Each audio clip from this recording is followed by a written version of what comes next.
Olá, eu sou Rosana Heidmann, psicóloga clínica, e estou muito feliz de estar com vocês hoje para a gente tratar de um tema que tange a todos nós, que é a dimensão emocional. Agradeço ao Tom pelo convite que me fez de participar dessa semana falando sobre saúde emocional, e o meu tema é gerenciamento das emoções em tempos de crise. Falar de emoções por si só já é um tema muito interessante e que mexe com todas as áreas da nossa vida. Em tempos de crise ainda, nos dá ainda um desafio maior. Mas eu queria trazer para a nossa conversa hoje coisas bastante simples, sem muita teoria, coisas práticas, falar de emoção, o que vem a ser emoção, falar de crise e apresentar algumas ferramentas que nos ajudam a lidar com esse mundo emocional, a lidar com as nossas emoções. Mas o que é emoção? Bom, as emoções, elas estão presentes em tudo que nós fazemos, mesmo quando nós não percebemos.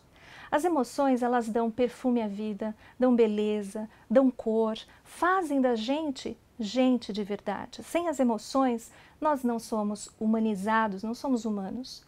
E se você reparar na sua vida, os eventos mais importantes para você, eles estão muito relacionados com as emoções. Momentos que ficaram gravados na sua história estão carregados de emoções. E as emoções, como eu disse, estão em todas as áreas. Antigamente se pensava que, por exemplo, no mundo profissional, as emoções não teriam o seu lugar. Então, se contratavam as pessoas com qualidades técnicas para estar em determinadas funções, mas não se preocupava muito com a questão das emoções, porque a ideia era que, uma vez chegando no ambiente profissional, a pessoa deixava o seu mundo pessoal lá fora. Com o passar do tempo, de algumas décadas para cá, começou a se valorizar o mundo das emoções também no mundo corporativo. E hoje a gente já vê investimentos enormes das empresas para tratar justamente isso, o mundo emocional dentro das organizações. Como isso afeta a produtividade, como afeta tudo o que o cerca, né? Na aprendizagem, nas escolas, por exemplo, hoje também existem investimentos nessa área porque as crianças, na sua socialização, muitas vezes elas precisam ter instrumentos a mais para lidar com os seus conflitos, para lidar com o seu mundo emocional, saber até onde elas podem ir e não entrar em sofrimento por questões ambientais e que vão, com certeza, influenciar a sua aprendizagem. Aliás, as emoções influenciam tanto na aprendizagem que, se você olhar lá para trás, para a sua história de escola, sua história escolar, você vai, se eu perguntar qual era o seu melhor professor, o que você mais gostou, você se recorda dele? E aí eu te pergunto qual a matéria que você mais gostava? Provavelmente os dois vão estar unidos por isso. Então, um ambiente que é favorável a lidar, a gerenciar as emoções, sempre vai favorecer a aprendizagem. Então, hoje em dia, se tem uma noção bem maior do quanto isso nos acompanha.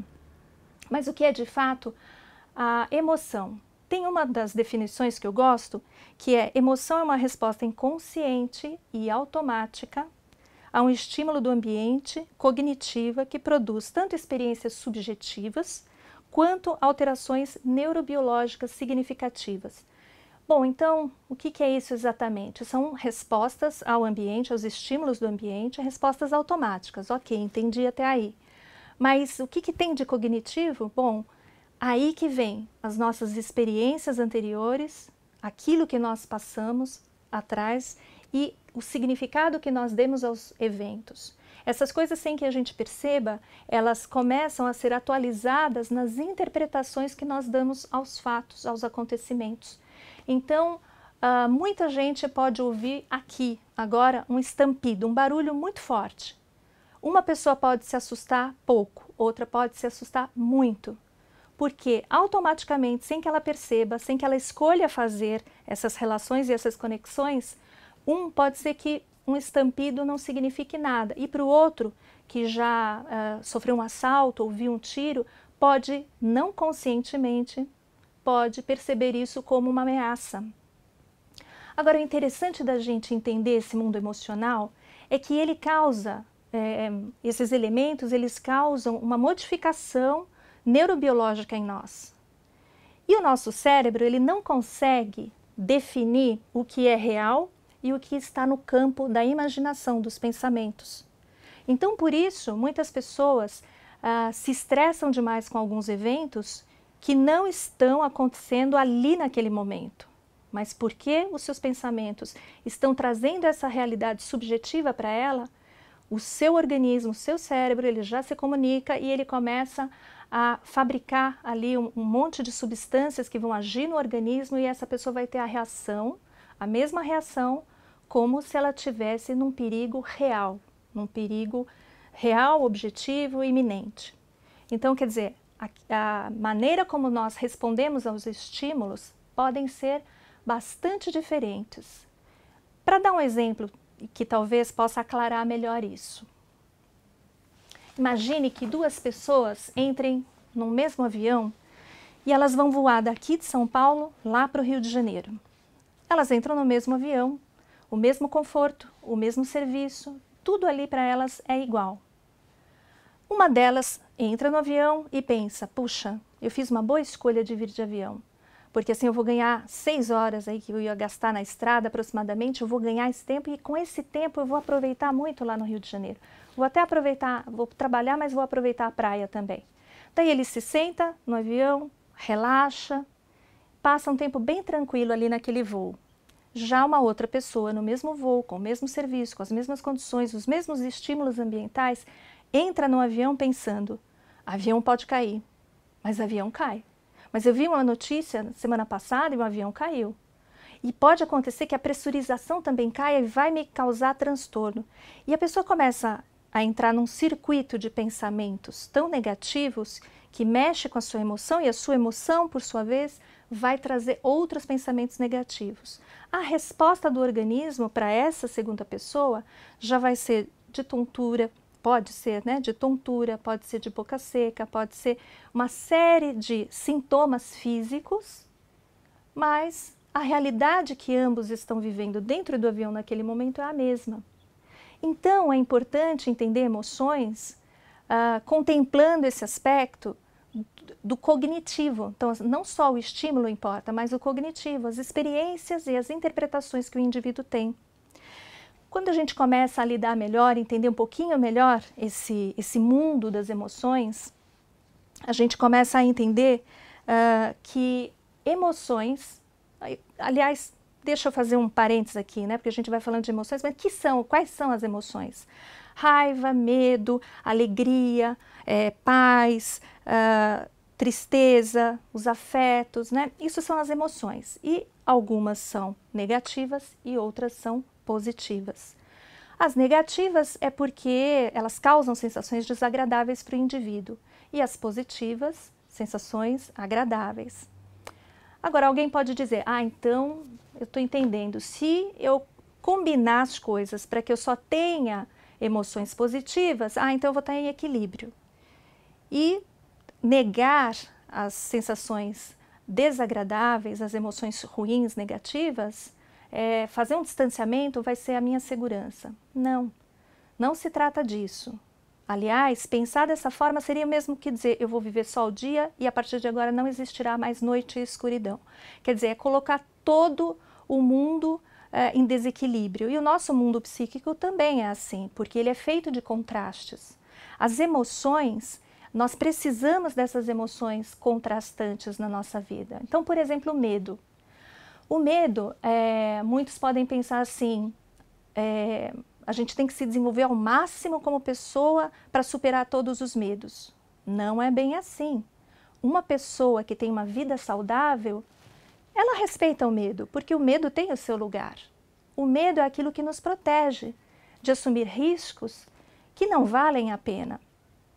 Então, o mesmo medo que pode cercear nossa liberdade, nos escravizar e destruir a nossa vida, é o mesmo medo que pode nos dar segurança e nos levar à longevidade.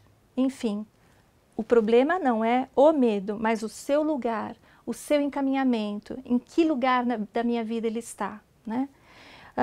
Assim como a alegria. Então, para ter uma vida equilibrada eu tenho que estar alegre o tempo todo.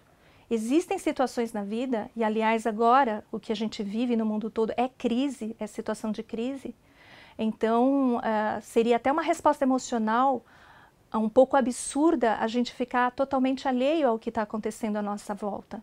Então, o que precisa é ter uma modulação das emoções e elas serem compatíveis com os eventos. Porque as mesmas emoções que nos trazem beleza, riqueza, cor, tanta sensibilidade à vida, pode ser aquele fator, a emoção pode se tornar algo que também escraviza.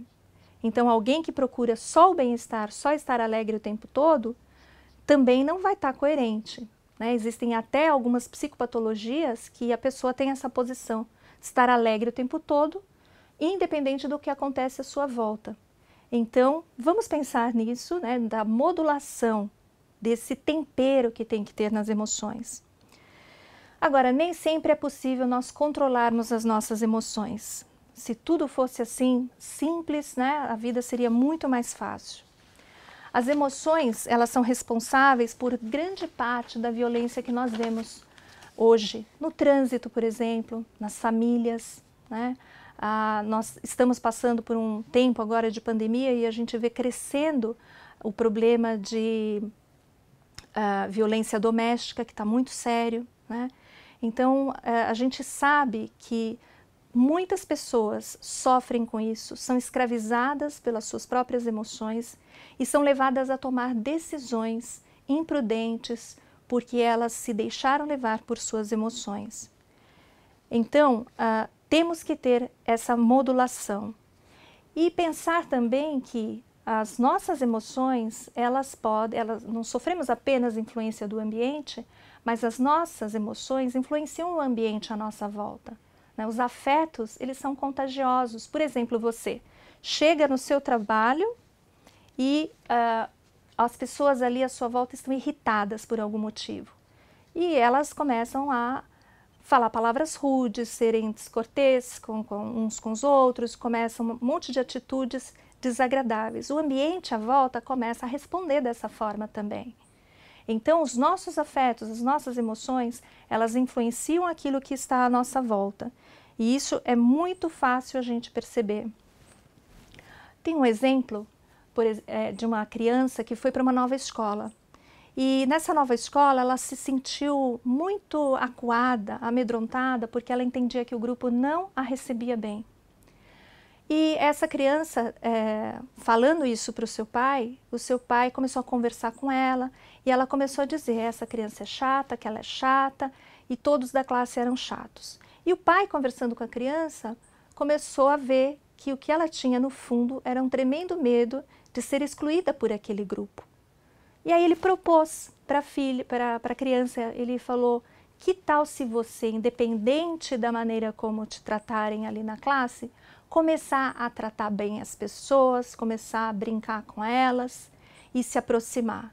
E ele fez essa proposta, a criança levou isso para a realidade dela e, de repente, aquelas pessoas já não eram mais chatas, porque também a atitude dela fez com que ela criasse ali uma proteção, ela não se colocando no grupo, o grupo entendia que ela não queria se integrar ao grupo. E quando isso mudou, a atmosfera ali também mudou. Então, assim, os nossos afetos, as nossas emoções, elas podem contagiar o ambiente.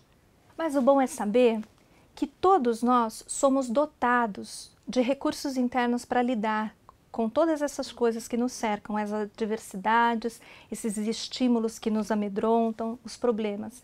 E isso começa lá na infância. Todos nós somos dotados de resiliência, que é a capacidade de enfrentar uma adversidade, uma situação totalmente inusitada. A pessoa tem um desgaste emocional dentro dessa situação para se adaptar, mas passada essa circunstância adversa, ela volta ao seu estado original. Todos nós temos essa condição. Todos nós somos dotados também, desde pequenos, a um certo domínio sobre as nossas emoções. Até certa medida, somos capazes de nos conduzir, de entender o que passamos, nós damos nomes às nossas emoções e nós lidamos, cada um tem essa capacidade. Sabe onde começa? Lá, bem no início da infância. Pense numa criancinha pequena de 2 anos. A criancinha está brincando feliz da vida. De repente, ela cai e se machuca o dedinho. O que ela faz? A primeira coisa, além de chorar, gritar e parecer que o mundo vai acabar porque ela não sabe como se livrar daquela dor, ela corre para o pai, para a mãe, para a pessoa que estiver cuidando dela, para quem está fazendo a maternagem ali.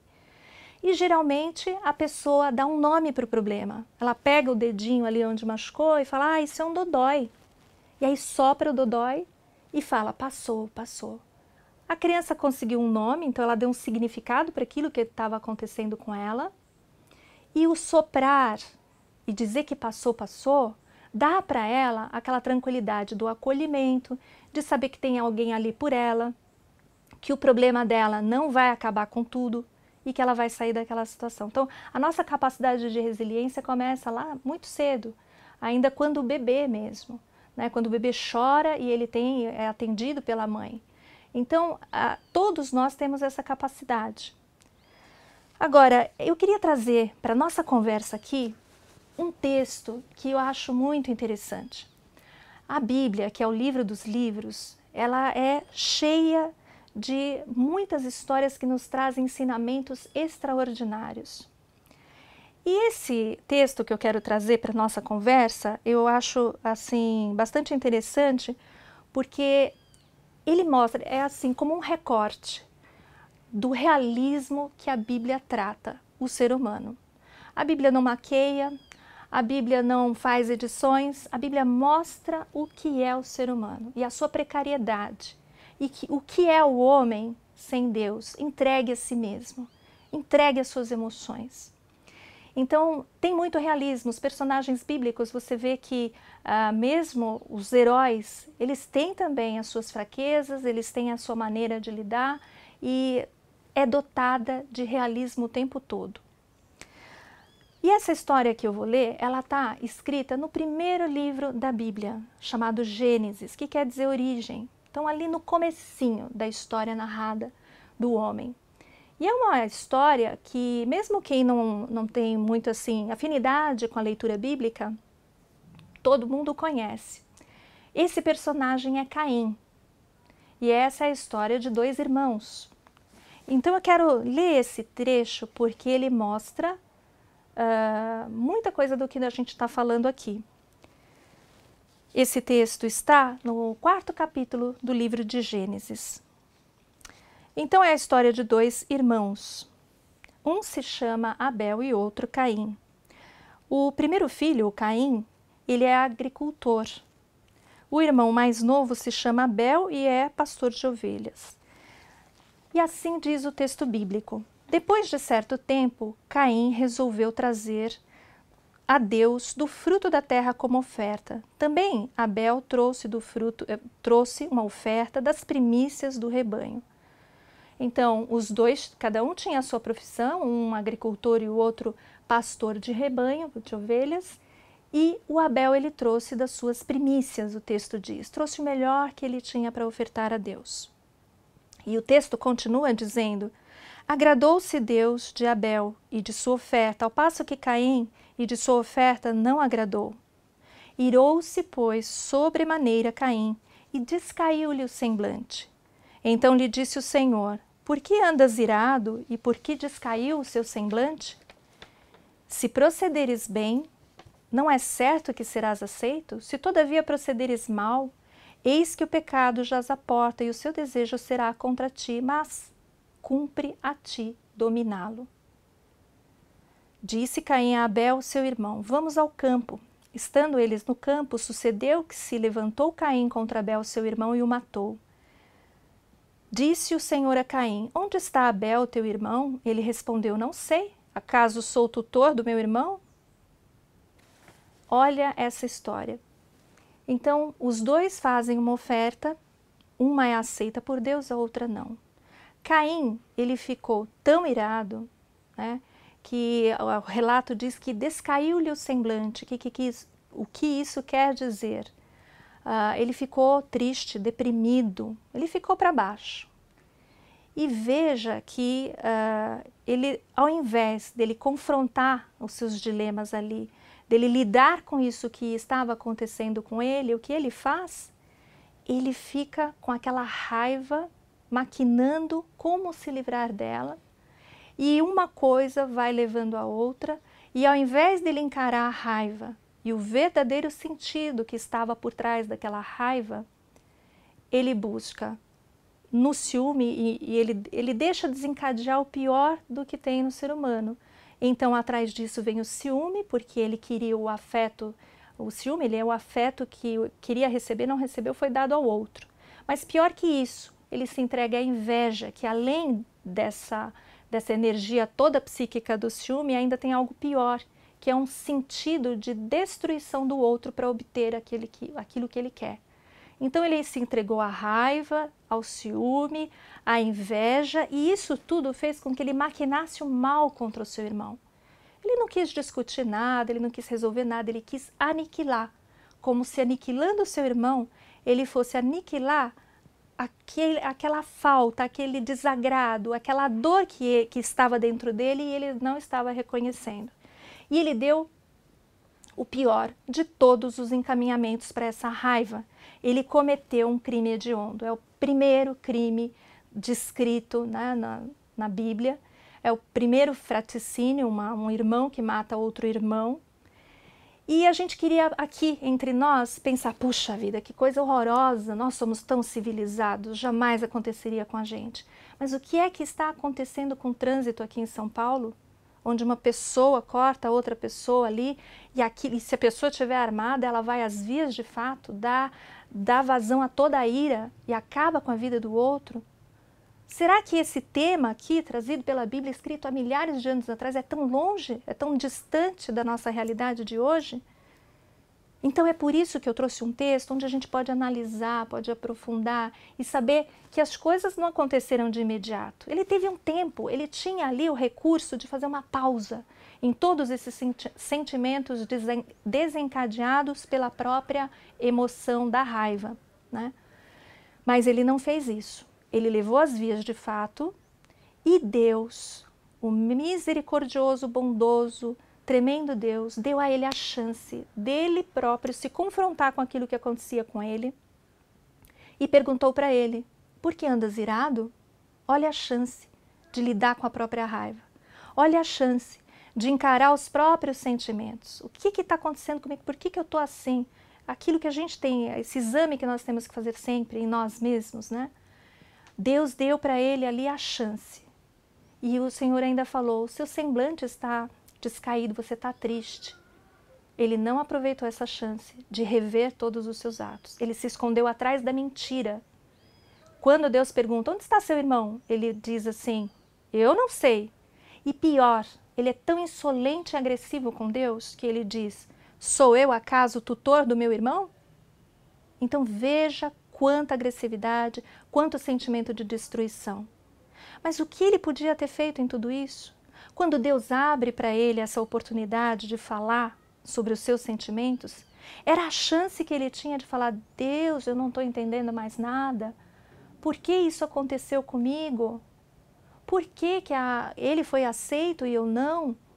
Deus estava claramente dando a chance dele se confrontar com o seu mundo emocional, dele rasgar o seu coração para Deus e contar tudo o que o feriu, porque o próprio Deus, onipotente, onisciente, onipresente, deu essa chance para ele.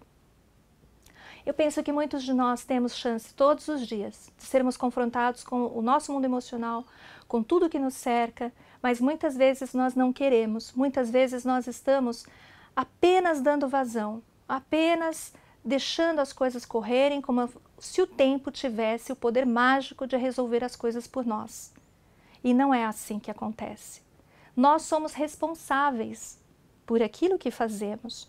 Nós temos o domínio até certo ponto, como diz o texto aqui, mas a ti cumpre dominá-lo, né? Então, nós podemos dominar, se não as nossas emoções, mas cortar esse curso natural das emoções destrutivas, interrompê-los com reflexão. Nós não precisamos ser reféns das nossas emoções. Puxa, dá muita pena ver pessoas tão hábeis no seu trabalho, tão incríveis no seu trabalho, e são dispensadas porque não conseguem desenvolver habilidades emocionais, não conseguem lidar com o seu mundo. Então, temos a necessidade, sim, nos mais diversos locais da nossa vida, áreas da nossa vida, nós precisamos encarar o nosso mundo emocional e precisamos ter a consciência de que é na nossa responsabilidade que está isso, ok? Esse é um exemplo extremo, né, de emoções destrutivas que levaram a um crime hediondo. Mas se nós formos francos, quantas mortes nós provocamos com as nossas palavras dentro dos lares, né? Os lares estão hoje sofrendo uma incrível demanda no meio da pandemia, né? Durante a quarentena, tudo foi mudado, tudo foi modificado. As famílias começaram a conviver muito entre si e pouco com as pessoas de fora. Então, toda aquela condição que tinha de sair, de espairecer, de voltar, não tem mais. As pessoas estão ali e precisam se resolver o tempo todo. Infelizmente, a gente sabe de estatísticas que muitos divórcios aconteceram nesse período. Provavelmente pessoas que entraram nesse período com o seu arcabouço de recursos naturais um pouco deficitário e diante da crise elas começaram a sucumbir porque não podiam lidar com aquelas adversidades. Então, cada um de nós tem a capacidade e a responsabilidade de dominar as emoções. Agora, tem momentos na vida que extrapola, porque não está ligado somente aos nossos recursos pessoais, mas às vezes a condição do ambiente, aquilo que a pessoa está enfrentando, extrapola a sua capacidade de gerenciamento. E aí é momento de buscar ajuda. Uma ajuda profissional, ou a ajuda de uma pessoa muito próxima, das pessoas que lhe são significativas do seu relacionamento, e você compartilhar e você abrir o seu coração. Nós podemos passar por essa crise de uma forma melhor. Sabe, eu ainda queria falar com você de uma outra história que está lá na Bíblia e que eu acho, assim, tremenda, nos ensina demais. Nós vimos o Caim com aqueles poucos recursos e a chance que Deus deu para ele, ele desprezou por completo e ainda foi insolente, voltou as costas para Deus. E se você for uma pessoa curiosa e quiser saber como continua a história do Caim, vá lá no capítulo 4 de Gênesis e veja o que ele ainda conseguiu. Além dele não conseguir resolver a sua situação com o seu irmão, ou o que estava por trás daquilo, foi a rejeição que ele teve de Deus. Mas ele não confessou isso para Deus.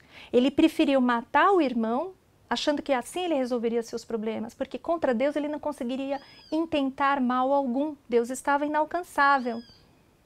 Mas contra o irmão, ele conseguia e destruiu o irmão. Quantas vezes nós nos pegamos, claro, em outras proporções, né, guardando as devidas proporções, mas quantas vezes nós nos pegamos fazendo coisas para as pessoas que nos cercam, e olha, lembre que dentro da sua casa provavelmente estão as pessoas que mais te amam e mais se importam com você no mundo. E quantas vezes são eles os receptáculos das nossas emoções negativas, não digeridas, não elaboradas, mal conduzidas e mal encaminhadas. Porque eles são os próximos mais próximos, né? A Bíblia fala muito esse termo próximo, né? Para amar o próximo. E o nosso próximo mais próximo é aquele que está debaixo do nosso teto. Então, eu poderia ficar falando um tempão aqui sobre essa lição, mas eu quero pular para uma outra, muito distante, alguns séculos dessa primeira, que é Davi, um personagem bíblico também muito conhecido. Para quem gosta do Salmo 23, ele é muito conhecido. Quando você pega a sua Bíblia e abre ao meio, ali está o livro de Salmos. E o Davi é um rei de Israel, e ele era também compositor, músico, guerreiro, uma pessoa cheia de qualidades. Esse é um homem que não é conhecido pelo seu erro, ele é conhecido muito mais pelas suas virtudes do que por seus erros. E tinha uma diferença imensa entre esses dois, porque o Davi ele também errou, e errou feio. Mas ele não se entregou a isso, ele correu para quem podia resolver. Mas o que falou comigo nos últimos dias, eu estava lendo um dos salmos ali, o Salmo 142, e de repente eu vi que Davi passou por uma circunstância que foi a seguinte, Salmo 142. Ele não tem medo algum, mesmo sendo um guerreiro. mesmo sendo um líder, mesmo sendo um homem especial, ele não tem medo de confrontar as suas emoções. O Salmo 142, ele coloca tudo na mesa, como ele se sentia. Ele começa a falar para Deus: Senhor, eu estou cercado, os meus inimigos me cercam por todos os lados, a minha mente está aprisionada. Ele diz assim: Senhor, livra-me do cárcere da minha alma. Ele está falando de uma prisão mental. Que prisão era essa? O medo. E ele tinha muita razão de ter medo, porque existia um outro rei chamado Saul, né? Davi ainda não era rei, e Saul o perseguia. E ele perseguia de uma forma tão assim, firme, que ele investigava, mandava espiões para buscar Davi e matá-lo. E se ele percebesse que alguém ainda era simpatizante daqueles que estavam com ele, se alguém fosse simpatizante do Davi, ele mandava matar também. Então Davi tinha um motivo muito grande, muito real, muito pertinente para ter medo. E ele se escondeu numa caverna. E naquela caverna ele tem todas essas sensações, essas emoções, se sente acuado, não sabe para onde ir. Mas, primeiro, esse é um homem que não tem medo de confrontar as suas emoções. Segundo, ele vai para quem sabe resolver. Ele coloca tudo isso diante de Deus. E, terceiro, ele faz uma escolha. Ele escolhe confiar em Deus. E ele clama a Deus. E ele diz: Senhor, Tu és o meu refúgio. Ele se refugia em Deus. E no momento em que ele se refugia em Deus, aí ele pode sair da caverna e ele enfrenta a sua jornada. E ainda tinha muita coisa para acontecer na vida do Davi. Muita coisa. Ele ia agora sair da caverna, do medo, da prisão mental, para encontrar o seu destino. Puxa, quantas pessoas nesse momento estão atravessando o seu momento de caverna? Quantas pessoas nessa época de pandemia, de crise, estão atravessando trechos terríveis e precisam sair dessa caverna e encontrar o seu destino? Mas sabe, tem tanta lição aqui nos textos bíblicos. Uma delas é que um dos nomes de Deus, ele tem vários nomes ligados aos seus tributos, às suas qualidades. Um deles é Emanuel, que é Deus conosco. Deus está sempre conosco. Basta você se ligar a Ele. Então essa história mostra para mim uma maneira totalmente diferente de lidar com as emoções. Vários dos salmos escritos na Bíblia falam de emoções. Davi escreveu vários deles. E ele abre o seu coração, ele rasga o seu coração perante Deus. Totalmente diferente do que fez Caim, que desprezou a oportunidade que ele teve para isso, para se retratar, para tentar reparar todo o seu erro. Então, vamos nos lembrar, nós temos condições de lidar com os nossos sentimentos, fomos dotados de capacidades desde o início da nossa vida, elas foram aprendidas, podemos aprender muitas outras. E eu não quero me alongar, mas eu quero apenas dizer assim, crise, o que é de verdade a crise? Nós temos adversidades, nós temos eventos estressantes na vida, mas eles são diferentes de uma crise. A crise é quando a pessoa atravessa uma situação completamente diferente, uma adversidade, mas ela perde também os seus estabilizadores. Duas coisas a crise traz: um tempo mais prolongado de sofrimento e a retirada ou perda dos seus estabilizadores naturais. É um período em que a pessoa perde a sua homeostase psíquica. O que é isso? Eu gosto dessa palavrinha porque em duas palavras ela explica um monte de coisa. Praticamente é quando se perde o equilíbrio, a capacidade de trazer tudo de volta à situação anterior de equilíbrio. A homeostase está ligado a essa autorregulação, né? Então, quando acontece isso, está deflagrada uma crise. Agora, você sabia que até eventos de vida que são positivos e que você tem uma expectativa enorme, positiva, feliz em relação àquilo, pode desencadear uma crise? Quais são elas? Por exemplo, a chegada de um filho que é desejado, que é amado, se faz todo o preparativo para a chegada desse filho. Isso não é em si uma crise, mas é considerado um evento de vida estressante porque exige dos pais várias mudanças rápidas e adaptações para a nova vida, para o novo status, para as novas demandas e tudo mais. Então é um evento de vida estressante, assim como é o casamento, uma promoção no trabalho e tantas outras questões que são positivas, mas quando a gente não tem esses recursos internos ou a coisa veio com uma demanda enorme demais e a gente não dá conta, pode deflagrar uma crise. Então existem aquelas crises que são próprias do ciclo vital. Uma que é muito conhecida e muito aceita na nossa sociedade, muito discutida e acolhida na nossa sociedade, é a adolescência, que é vista como um período de crise, de turbulência, onde o adolescente se despede da sua vida da infância e começa a vislumbrar lá no horizonte a sua vida adulta. Então existem aquelas crises que são próprias do ciclo vital. Essas também são poderosas para nos ajudar a crescer nesse sentido, de saber que nós passamos por aquilo tudo, mas nós resistimos, nós nos ampliamos, nós fomos em frente.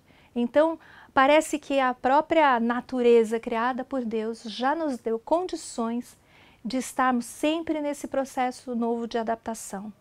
Agora, a crise que nós vivemos hoje, né, de pandemia, a questão da quarentena e do confinamento e todas essas, ela traz várias outras crises, né? O incrível é que isso aconteceu num momento em que o mundo estava mais consumista do que nunca, mais isolado, né? Os grupos bastante isolados, sectários, havia uma procura demasiada por diversão, então totalmente hedonista.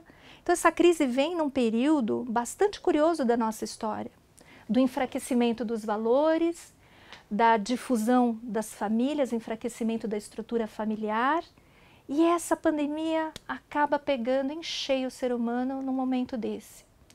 Para algumas pessoas vai ser um tempo incrível de crescimento.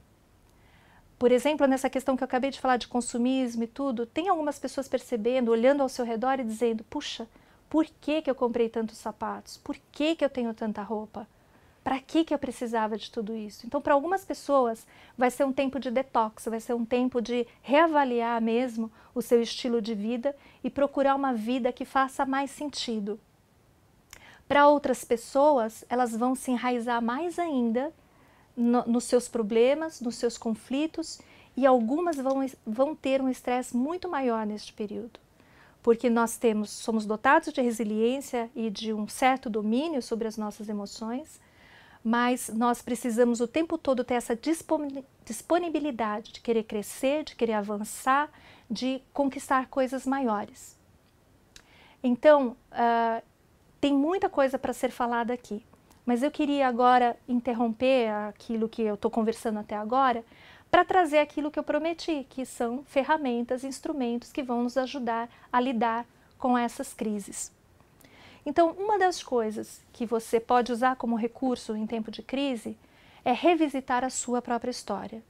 Saber quem você é, saber as coisas pelas quais você já passou, entender que você conseguiu superar, que você conseguiu resistir, que você conseguiu avançar, que você não parou e que o mundo não acabou por causa daquele problema que você passou. Revisitar também a sua história de família. E aí eu quero abrir um parênteses aqui para trazer mais uma coisa. A questão da interação entre as gerações. É tão importante as gerações estarem ali em constante interação, porque as gerações mais velhas, elas têm a capacidade de nos mostrar o que é a resiliência. Eles passaram por muito mais coisas na vida, eles superaram muito mais do que nós, eles podem acrescentar muito. E outro dia eu ouvi um sociólogo dizendo que uma sociedade sem idosos é uma sociedade extremamente empobrecida. Então a valorização aos idosos, ela tem que ser em várias áreas, né? E agora também é o momento de nós revisitarmos a nossa própria história, a nossa família, consultarmos os mais velhos, saber como eles enfrentaram as grandes lutas da vida deles também. Isso é um ponto. Conheça a si mesmo e se revisite. Lembre-se de que se emoções são entendidas como uma resposta automática, não consciente, que gera alterações neurobiológicas, né? E tem uma resposta cognitiva, tem assim a interação também do nosso mundo cognitivo, nós não precisamos ser reféns disso. Quando você percebe que a sua fúria está além da conta, que o seu sentimento de tristeza está desproporcional, ou que você não está lidando com isso, interrompa esse circuito, essa resposta automática, coloque uma reflexão. Para quem está sofrendo com muito medo nessa época, tem pessoas que elas não estão conseguindo mais sair de casa, nem quando elas têm essa permissão. Mesmo ao fim da quarentena, como sabem que o perigo ainda existe, elas acabam se fechando tanto que não conseguem mais sair. Então, para essas pessoas, entender que não é o fim de tudo, elas podem gerar novos comportamentos, podem se adaptar, podem superar tudo isso. E aí começar a lançar sobre os medos, esses pensamentos recorrentes que a pessoa não consegue se livrar, começar a lançar dúvidas sobre eles. Então, para exemplificar melhor, uma pessoa que tem muito medo, ela começa a gerar pensamentos que tudo vai ser uma ruína, tudo vai acabar em ruína, o pior vem a acontecer. Então, a pessoa tenta se livrar desses pensamentos e quanto mais esforço ela faz para parar de pensar, mais ela pensa. Então, eu quero propor para você que sofre com isso o seguinte: quando vierem esses pensamentos recorrentes, comece a lançar dúvidas sobre ele. O teu pensamento diz, se eu sair, com certeza eu vou ficar doente. Você começa a lançar dúvida, mas se eu sair, eu vou mesmo ficar doente? Puxa, o fulano saiu, não ficou doente. O outro ficou doente e hoje está bem. E começa a lançar dúvidas sobre os pensamentos escravizantes de medo. Porque provavelmente isso já vai te dar um retorno à sensatez, já vai te fazer voltar a uma estabilidade.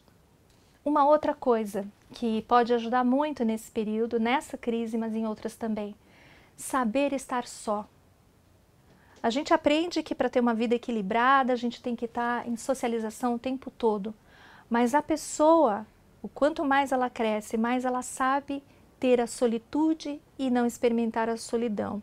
Ela sabe estar sozinha, ser confrontada com os seus dilemas. Muitas pessoas evitam o tempo todo estar só, porque daí ela vai ter um encontro consigo mesma. Então é importante esse momento de solitude, saber estar sozinho e saber estar em grupo, estar em conjunto, estar em interação, estar com outras pessoas. Trazer os pensamentos ansiosos para hoje. Então, assim, nesse tempo de pandemia, nesse tempo de quarentena, nesse tempo que a gente está cercado de um pântano de incertezas à nossa volta, muitas pessoas que já têm uma propensão a serem ansiosas podem ter o seu comportamento ansioso exacerbado e sofrer muito com isso. Então, uma das coisas que a gente pode fazer, pegar esse pensamento que geralmente te remete ao futuro e geralmente tem uma ruína ligada a esse futuro, traga esse pensamento para o presente e comece a dar conta do hoje. Quais são os seus desafios hoje? O que temos para hoje? A famosa frase, o que temos para hoje? Então traga isso para o seu hoje e comece a manejar aquilo que está em suas mãos, aquilo que está fora do nosso controle, aquilo que é global, nós não temos nenhuma influência sobre isso, não é possível a gente trabalhar em cima disso. Então vamos dar conta daquilo que está nas nossas mãos. Também existe um trecho na Bíblia que fala sobre isso. Não vos inquieteis com o dia de amanhã, pois o amanhã trará os seus cuidados. Basta cada dia o seu próprio mal. Esse texto está lá em Mateus 6, 34.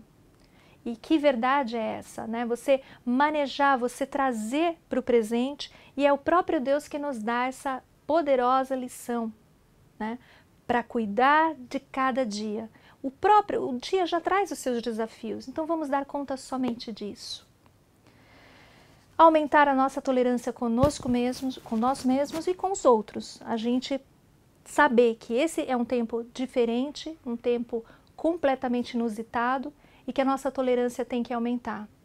E o nosso diálogo tem que acontecer primeiro dentro de nós, para depois a gente conseguir conversar de uma maneira mais apropriada, mais assertiva com o outro. Então eu queria resumir isso e que você valorize as suas pequenas conquistas, não despreze as suas pequenas conquistas, mas que cada dia você possa fazer uma avaliação, você checar e você ter condição de ser grato por tudo que você conseguiu fazer, mesmo aquelas coisas que são bem pequenas, extremamente pequenas. E que a graça de Deus nos auxilie para que a gente possa gerenciar melhor o nosso mundo emocional e até poder contagiar à nossa volta, o nosso ambiente, com bons afetos.